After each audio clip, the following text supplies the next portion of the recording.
Good morning. This is Miriam from Keto My Way. Try as I might, I cannot get this all to work with the tripod and turning things around, etc., etc. But I think this will turn out to be something that's helpful.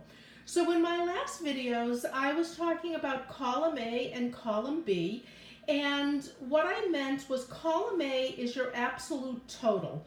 So this is just an example of things that I would eat during the week. Not everything, but a lot of them, and this is how I line it up. So I have heavy cream, nuts, hard cheese, eggs, cream cheese. I love those boar's head knockwursts. Coconut manna, I talked about that the other day, the Nutiva. Rayo sauce, low carb, sugar-free barbecue sauce, chopped onion. Some recipes that I use are Christie's Reuben casserole, her Philly cheesesteak frittata, her sausage and kale soup, which is great, a lemon zest cheesecake that a friend sent me from the internet, and EB stands for Emily's Bites. Before I went keto, almost all of my recipes came from emily'sbites.com, and a lot of them are convertible to keto. This one just happened to already have no non-keto ingredients. So I count recipes. The recipes, if you make your own and you want to make recipes out of column B, which we'll get to in a minute, if you want to make your recipes yourself, maybe the counts will be different.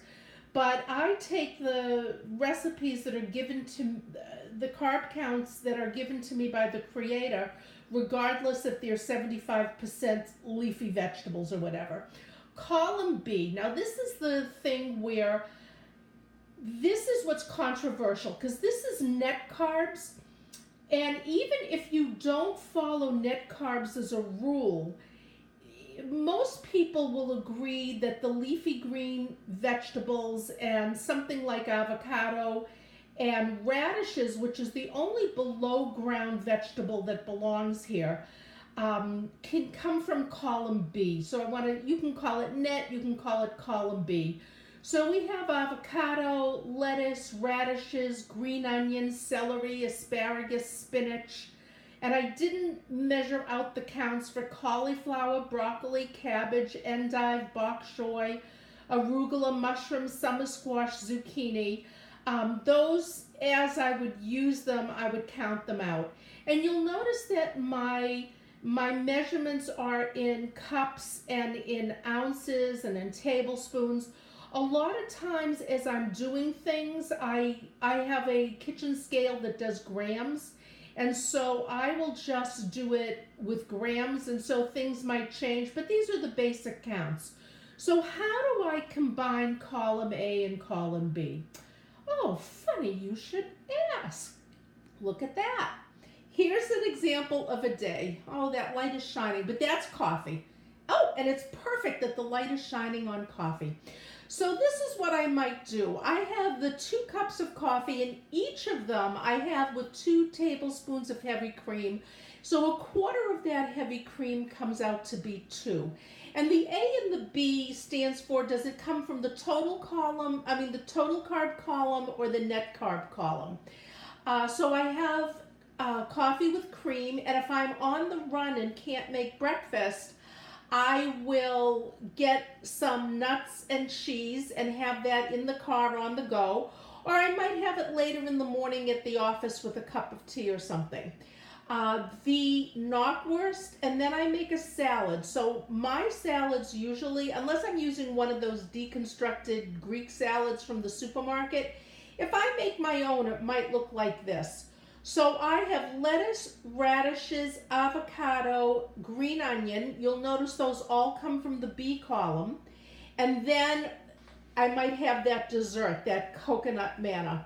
Then for dinner, I might have a porterhouse steak, which is 0 carbs, and some asparagus on the side. For a snack, and 20 carbs is your maximum. It doesn't mean you have to meet 20 total carbs. So, but if I'm hungry and I don't want to, let's say I had dinner early and I don't want to go to bed hungry because I'll be famished in the morning, I might take a celery stick that comes from column B, and I might break that in half and put an ounce of, oh, actually, I apologize. That should be 1 ounce of cream cheese. What do I have here? Cream cheese, 1 tablespoon. Okay, that should be 1 ounce of cream cheese. I'll change that up if I do this video again. The 1 ounce of cream cheese is 2 tablespoons, and so that's what I meant. But anyway, you see I combined the column A with the column B to come to my 20 total. So that's how I do it. Well, you say, I'm not going to eat that every day. Da, da, da, da, da, da, da, da. Day 2. Okay. So here this morning I have a little bit more time. I'm still having my coffee. That doesn't go anywhere. At most, maybe I'll have 1 cup at home and take 1 cup in a travel mug. But I'm pretty good for my 2 coffees a day. So then I make that dish. I put a picture up of it in one of my other videos. It is that 1/2 cup, oh, first of all, so the recipe is sort of upside down, because what I do is I take 2 cups of spinach, I put a little water, and I put it in a frying pan, and I cover it, and I cook it down. So that 2 cups of spinach comes to about 1/2 cup of spinach, but in any case, it's 1 carb from column B. Then I take 1/2 cup of my sauce, and I put the spinach in there, and I bring the sauce to boiling, and I put in my 2 eggs, and if I cover it, they come out, the yolks come out like a really creamy hard-boiled egg. They're delicious. So that will be breakfast.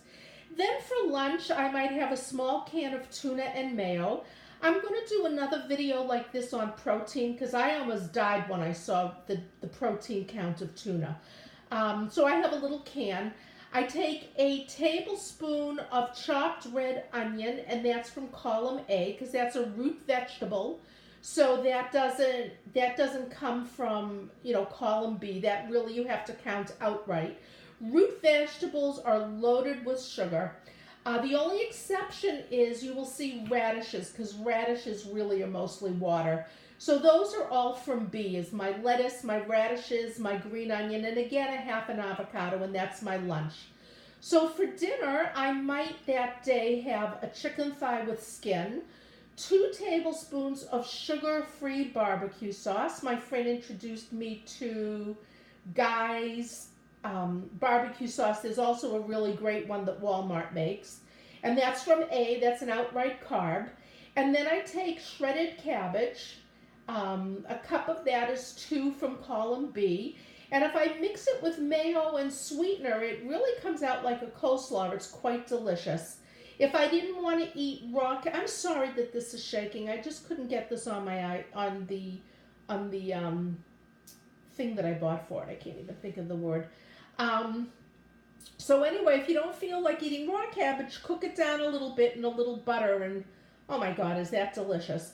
And then for dessert, again, you don't have to come to total carbs 20. That's just the maximum. But let's say I'm hungry. Let's say I ate this dinner a little bit later. Then I wouldn't have an evening snack, so to speak. And so my total carbs would be 17. But let's say I want to eat something else. So I'll have either a tablespoon of the manna, which actually personally I do not keep in the house because it could be a binge food.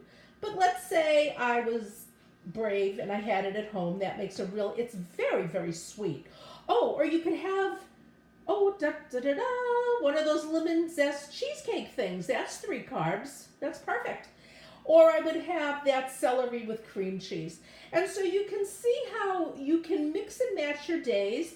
And if you are really new to this, I would suggest that you actually do just now what you're looking at.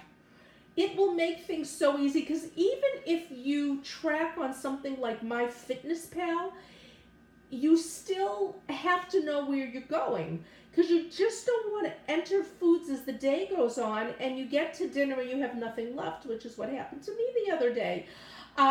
So this sort of gives you an idea, and you says, okay, well, I'm going to have that Reuben casserole with 5.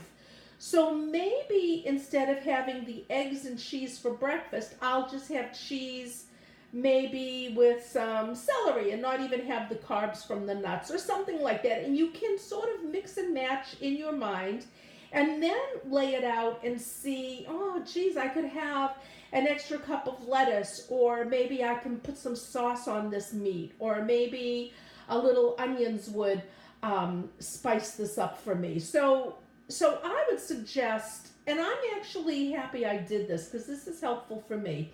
And one last thing, if you're doing MyFitnessPal, you can put in USDA net carbs and then the food. And then it'll come up as food, come up as net carbs. And when you hit enter, it just goes into your total carb column, just like I'm doing here. It doesn't have a separate net and carb column. Whatever you click on comes out as the total. So anyway, I hope you found this helpful. Tripod, that's the word I'm talking about. The iPad attachment just didn't work very well, so that's why I'm holding it. Anyway, I hope you found this helpful, and if I can do it again less shaky, I'll substitute a new video.